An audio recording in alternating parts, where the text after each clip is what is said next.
तन के भव्य भाल पर, तन के भव्य भाल पर विराज रहा मैं, तन के भव्य भाल पर विराज रहा मैं। खोल पुतलियों के पट हो, खोल पुतलियों के पट निहार रहा मैं, निहार रहा मैं। तन के भव्य भाल पर विराज रहा मैं। खोल पुतलियों के पट हो, खोल पुतलियों के पट। ओम शांति, ओम शांति। आज की तारीख है 11/3/12 और आज फिर रविवार है, तो हम अपने मीठे मीठे प्यारे प्यारे प्राणेश्वर अव्यक्त बाप दादा की मुरली सुनेंगे। और उस ज्ञान मुरली की रिवाइज कोर्स की तारीख है 30/5/74, माना 74 की मुरली है। और आज की इस ज्ञान मुरली का हेडिंग है रूहानी सेवा में बाप के सदा सहयोगी और एवर रेडी बनो। आप जानते हैं कि मीठे मीठे अव्यक्त बाप दादा हमें प्रश्नों के रूप में अर्थात इशारे में कई बातें समझा देते हैं। तो आज भी इशारे में हम बच्चों को बाबा ने बातें समझाई है। और इशारे में किसको समझाना होता है? अपने समीप रत्नों को। तो देखें हम समीप रत्नों को मीठे मीठे बाप दादा क्या कहते हैं और क्या प्रश्नों के द्वारा हमें इशारे दे रहे हैं। मुरली की शुरुआत युद्ध स्थल पर उपस्थित योद्धे, हमारी युद्ध किससे हो रही है? विषय विकारों से और इस पुरानी दुनिया के और इस पुराने हमारे कर्मों के हिसाब किताब के स्वभाव संस्कारों से हमारी युद्ध हो रही है। तो युद्ध स्थल पर उपस्थित योद्धे सर्व शस्त्रों से श्रृंगारे हुए एवर रेडी। सर्व शस्त्र कौन से हैं? ज्ञान की तलवार, योग का कवच और ड्रामा की ढाल। जो योद्धा होता है ना, उसके पास ये 3 मुख्य अस्त्र शस्त्र हैं। नोट डाउन करें, ज्ञान की तलवार, योग का कवच और ड्रामा की ढाल। तो 1 सेकंड में किसी भी प्रकार के ऑर्डर को प्रैक्टिकल में लाने वाले क्या सदा विजयी अपने को समझते हो? तो ये तीनों ही अस्त्र शस्त्र क्या करें? हम तैयार रखें, माना हम एवर रेडी रहें। और फिर मन के अंदर संकल्प दृढ़ता का क्या हो? दृढ़ता से कि विजय मेरी ही होनी है, दुश्मनों को हरा कर ही रहूंगा या रहूंगी। तो मुझ आत्मा को सफलता के साथ विजय प्राप्त होगी ही। तो बाबा कहते हैं क्या सदा अपने को ऐसा विजयी रत्न समझते हैं? अभी अभी ऑर्डर हो कि दृष्टि को 1 सेकंड में ऐसा रूहानी या दिव्य बनाओ जिसमें देह के अभिमान का जरा भी अंश न हो और संकल्प मात्र में भी न हो। तो क्या स्वयं को ऐसा बना सकते हो? तो हम सभी अभी इसी घड़ी 1 सेकंड के लिए अपने संकल्पों को स्टॉप करें। भले शुद्ध संकल्प हैं, पर हम उन्हें भी स्टॉप करें और स्वयं को विदेही समझकर विदेही बाप की याद में हम स्थित हो जाएं। तो ओम शांति। 1 सेकंड के लिए संकल्पों को स्टॉप करें।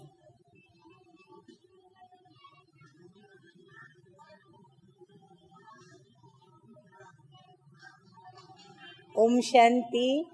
सभी ने किया अभ्यास। अब ये अभ्यास हमें बार बार करना है। तो स्मृति में क्या लाया? मैं विदेही ज्योति स्वरूप आत्मा हूँ, विदेही बाप को याद करूं और याद करना है। तो बाबा कहते हैं क्या 1 सेकंड में ऐसा स्वयं को बना सकते हो या बनाने में समय लगाएंगे? अगर 1 सेकंड से 2 सेकंड भी लगाएं तो क्या ऐसे को एवर रेडी कहेंगे? हाँ, अभी तो हमको थोड़ा सोचते हैं ना कि मैं विदेही आत्मा हूँ, वहाँ तो 1 सेकंड पूरी हो जाती है। परंतु बार बार के अभ्यास के बाद क्या होगा? बाबा ने कहा स्टॉप, और हम स्टॉप हो गए, हम विदेही हो गए। तो ऑर्डर हो कि अपनी श्रेष्ठ स्मृति के आधार पर इस अन्य आत्मा की स्मृति को परिवर्तन करके दिखलाओ। तो क्या ऐसे एवर रेडी हो? अब ये तो हुआ कि हम एवर रेडी हो गए और 1 सेकंड में स्टॉप हो गए, लेकिन बाप दादा का ऑर्डर हो कि सामने आपके जो आत्मा उपस्थित है वो अन्य आत्मा को 1 सेकंड में आप स्टॉप करके दिखाओ। तो ऐसे उनको स्टॉप कराने के लिए एवर रेडी हो। हाँ, इतना अभ्यास और उतना अभ्यास का प्रभाव पड़े ऐसा अपनी स्थिति बनाई है। हाँ, बाबा ये पूछ रहे हैं, इसका मतलब हमारी अभी मंजिल और आगे है। हाँ, रास्ता और काटना है और आगे बढ़ना है। तो क्या ऐसे एवर रेडी हो? ऑर्डर हो कि वर्तमान वायुमंडल को अपनी ईश्वरीय वृत्ति से अभी अभी परिवर्तन करो। तो क्या कर सकते हो? आप प्रैक्टिस करनी है। समझो बहुत शोरगुल है, लेकिन आप वहाँ पर यदि उपस्थित हैं तो आप कहें ओम शांति, और सभी हमारी आवाज सुन करके स्टॉप हो जाए। वो कब होगा? वो तब होगा जब ज्ञान नॉलेजफुल, पावरफुल और लवफुल होकर बाबा की याद में ये ऑर्डर करेंगे।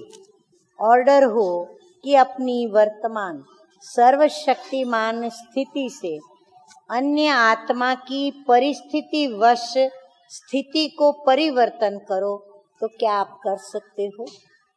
यदि कोई रोता है, यदि कोई उदास है, यदि कोई निराश है, तो हम उसको 1 सेकंड में, यदि वो मेरे पास आए हैं, मेरे सन्मुख चाहना रख के बैठे हैं, तो बाबा कहते हैं क्या आप उनका परिवर्तन कर सकते हो?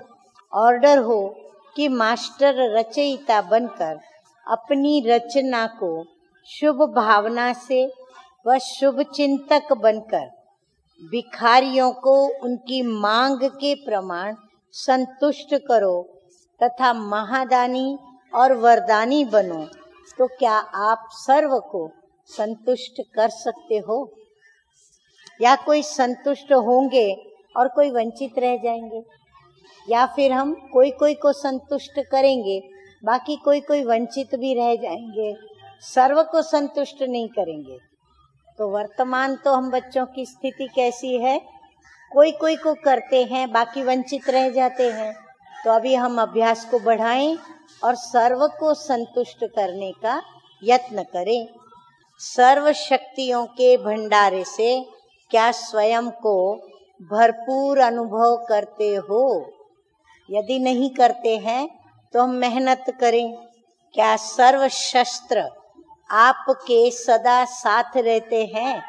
या कभी तलवार है तो कवच नहीं पहना, कभी कवच है तो ढाल हाथ में नहीं? तो बाबा कहते हैं सर्व शस्त्र आपके सदा साथ रहते हैं। सर्व शस्त्र अर्थात सर्व शक्तियाँ, हाँ, जो इन तीनों ही साधनों में भरी हुई हैं। अच्छा, यह दूसरी मुरली है। रिवाइज कोर्स की तारीख है 21/6/74।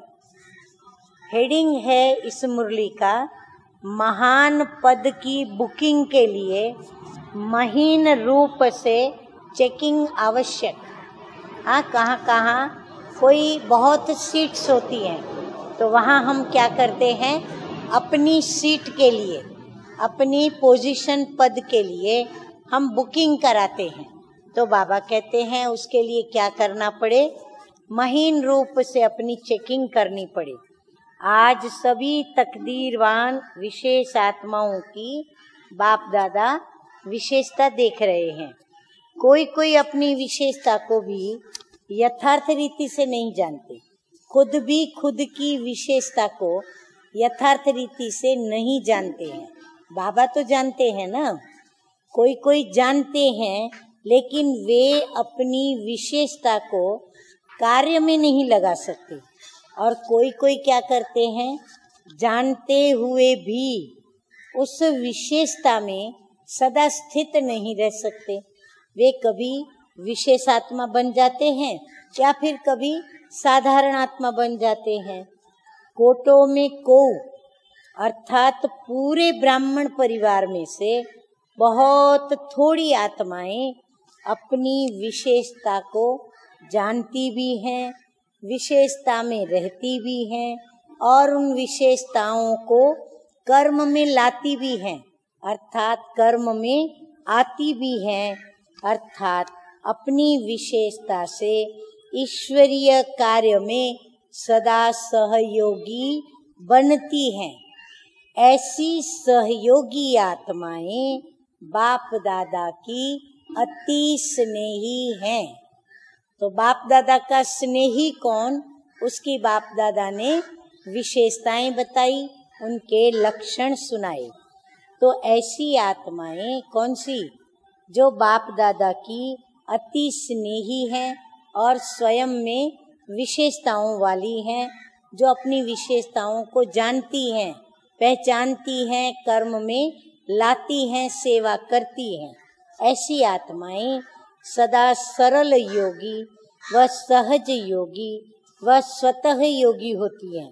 उनकी मूरत में सदा ऑलमाइटी अथॉरिटी की, समीप संतान की खुमारी और खुशी स्पष्ट दिखाई देती है, अर्थात सदा सर्ववोह प्राप्ति संपन्न और उनके लक्षण उनके मस्तक से, उनके नैनों से और उनके कर्म में अनुभव होता है।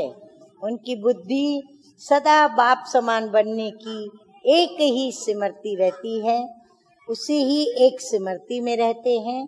ऐसी आत्माओं का हर कदम बाप दादा के कदम के पीछे कदम ऑटोमेटिकली स्वतः ही चलता रहता है। अच्छा, अब देखो अव्यक्त बाप दादा मुरली में कितने टाइटल देते हैं। अच्छा, ऐसे त्रिमूर्ति स्नेही स्वयं के और विश्व के नॉलेज में त्रिकालदर्शी, दो तीसरे नेत्र द्वारा स्वयं की सूक्ष्म चेकिंग करने वाले, नंबर 3 हो गया। बाप दादा के सदा समीप, नंबर 4।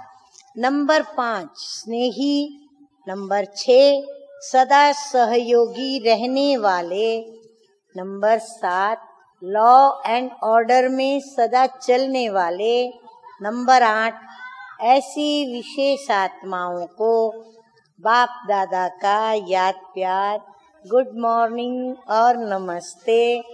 हम रूहानी बच्चों का रूहानी बाप दादा को याद प्यार, गुड मॉर्निंग और नमस्ते नमस्ते।